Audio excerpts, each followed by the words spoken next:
দুনিয়ার ব্যাপারে বুঝেন, আরো দেখেন, আরো ভাবেন, একজন একজন করে ভাবেন।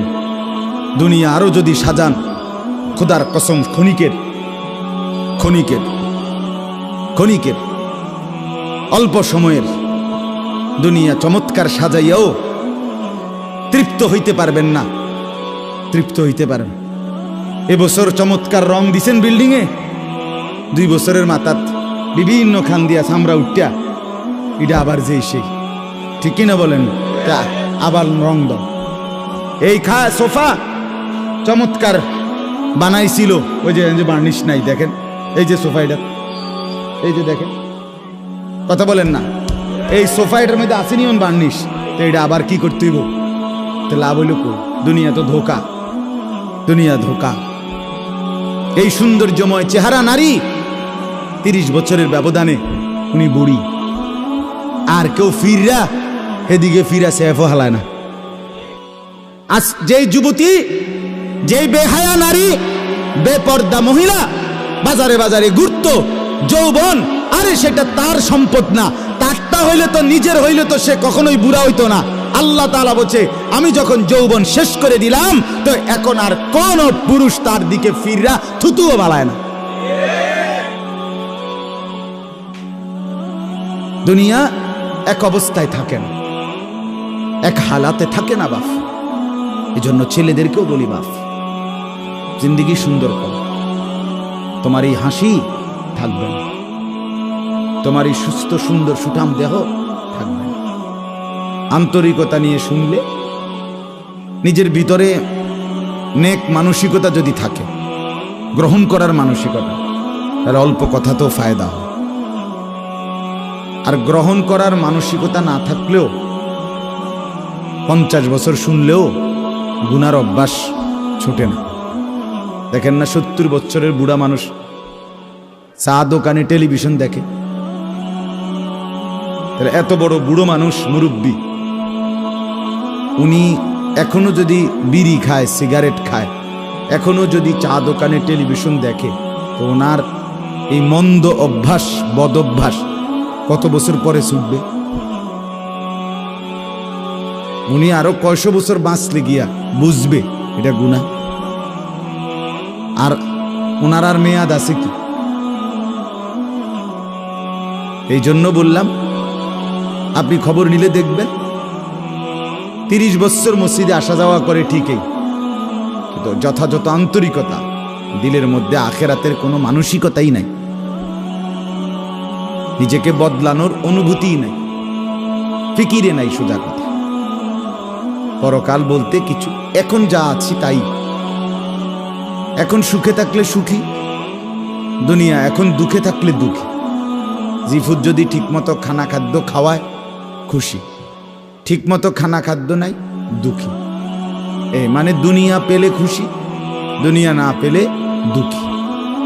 লাভ লোকসান, আয় ব্যয়, হিসাব কিতাব, সুখ আনন্দ, দুঃখ বেদনা, হাসি কান্না, আবেগ অনুভূতি, সবটাই শুধুই দুনিয়াকে কেন্দ্র। এখানে কি পেলাম? এখন কি পেলাম? এখন কি পেলাম? ইনহিয়া ইল্লা হায়াতুনা দুনিয়া নামুতু ওয়া নাহইয়া। আল্লাহ তাআলা বলেন, নাফরমান আর পাপীদের জীবন কেমন হয়? কোরআনে আল্লাহ বলছেন, তাদের অবস্থা হয় এমন যে তারা বলে জীবন কেবলই দুনিয়াটা, আর কোথাও জীবন নেই, আর কিছু নেই। নামুতু ওয়া নাহইয়া, এখানেই মরবো, এখানেই বাঁচবো। ওমা নাহনু বিমাবউসিন। আল্লাহ বলেন, নাফরমানদের দিলের মধ্যে এই বিশ্বাস যে আমাদেরকে পুনরায় কোথাও উঠানো হবে না। আল্লাহ যে বলছেন হাসরের ময়দানে তোমাদেরকে উঠানো হবে, সুম্মা ইন্নাকুম ইয়াউমাল কিয়ামাতি তুবআসুন। আল্লাহ তাআলা বলেন, তোমাদের প্রত্যেককে কিয়ামতের দিন হাসরের মাঠে তোলা হবে। আল্লাহ বলেন, বেঈমানের দিলে এটা থাকে না। তার কথা হলো প্রাপ্তি অপ্রাপ্তি, লাভ লোকসান, ভালো মন্দ, হাসি আনন্দ, দুনিয়া। ছেলে বিদেশ থেকে টাকা পাঠাইতেছে, খুশি। ছেলে বিদেশ থেকে টাকা টুকা ঠিক মতো দেয় না বা কামাই রোজগারি কম, জিজ্ঞাসা করবেন কেমন আছেন, কি এর বালা, আমরা আর বালা কি, হ্যাঁ কি সমস্যা কি তা চাচা, এ ফোলাগারে কত ঋণ ফিন কইরা সুদে টাকা নিয়া কিস্তিতে টাকা লইয়া বিদেশ পাঠাইছি, তেয়ন টাকা পয়সা পাঠায় না, আর বালা কি, তাহলে উনি দুঃখী কেন, টাকা নাই, আবার টাকা পাঠাইতেছে, মাশাআল্লাহ পান খাওয়ার স্টাইলই আলাদা, চা খানার ঢঙে আলাদা, কথাবার্তার স্টাইলই ভিন্ন। কেমন আছেন, আসি আল্লাহর রহমতে, আপনাকে দোয়ায়, দশজনের দোয়ায় আল্লাহ ভালোই রাখছে। কেমনে ভালো, এতে আল্লাহর রহমতে টাকা পাঠায়, আমরা তার মা আমি আমরা মিল্লা খাইয়া পইরা ভালো আছি। তাহলে ভালো থাকে দুনিয়া ভালো থাকলো, ভালো নাই দুনিয়া ভালো না থাকলো, আখিরাত কবর মৃত্যু পরবর্তী জিন্দিগি, সের জন্য কি ব্যাপার, তার জন্য কোনো আলোচনা লাগবে না, এর জন্য কোনো কথা নাই, তাইলে কারো মধ্যে এই আলোচনা নেই, স্বামী স্ত্রী পরস্পরের আলোচনা, এই ঘর সংসার বাজার, খাট ফার্নিচার পালং সোফা, হ্যাঁ আসবাবপত্র গহনা অলংকার, এই নিয়েই পেরেশান, এই নিয়ে জিন্দিগি এর মধ্যেই আবদ্ধ। তো আখিরাত তাহলে কার জন্য, পরকাল কার জন্য?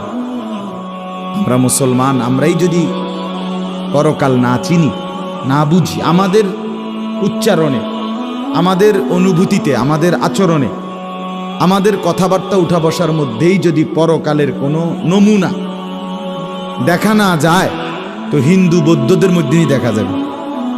কথা উত্তর দেন। কবর হাসর আখেরাতের চিহ্ন ভেসে ওঠার কথা চালচলনে মুসলমানদের মধ্যে না কাফেরদের মধ্যে? মুসলমানদের মধ্যে। কথা তো ছিলই, আল্লাহর প্রিয় বান্দারা, অসংখ্য আল্লাহর নেক বান্দাদের জীবনে আছে, রাত্রিতে ঘুমাইতেন না, জিজ্ঞেস করতে কেন ঘুমান, বলছে জাহান্নামের ভয় ঘুমাতে দেয়, কবরের ভয় ঘুমাইতে দেয়।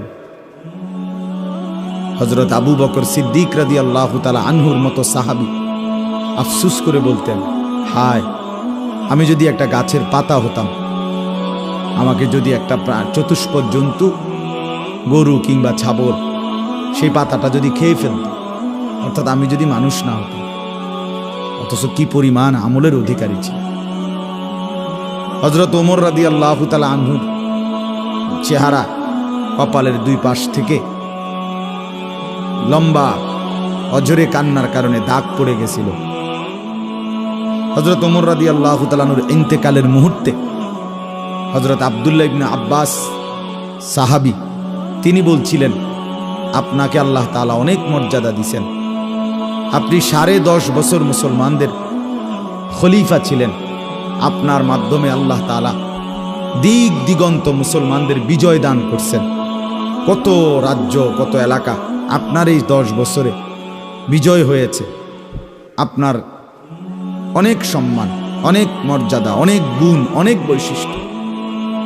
হযরত ওমর রাদিয়াল্লাহু তাআলা আনহু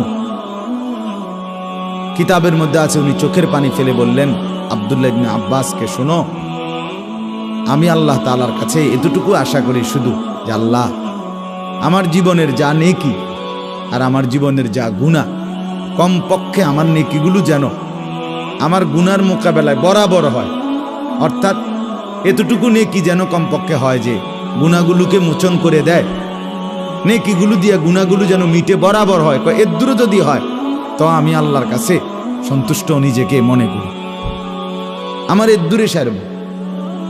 অর্থাৎ নিজের এই বিপুল পরিমাণ নেক আমলকে কিছুই মনে করেন, সামান্য। তা আমাদের পুঁজি কোথায়? আমাদের এই শুক্রবারের শুধু সপ্তাহে একদিনের জুমার নামাজ, এটাই আমাদেরকে জান্নাত এনে দিবে, ঠিক না?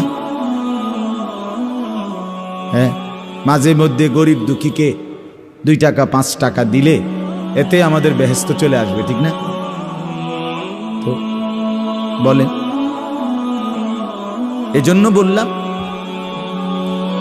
আমরা প্রত্যেকে আন্তরিকতা নিয়ে ভেতরে যারা মনোযোগ দিয়ে শুনুন, দেখবেন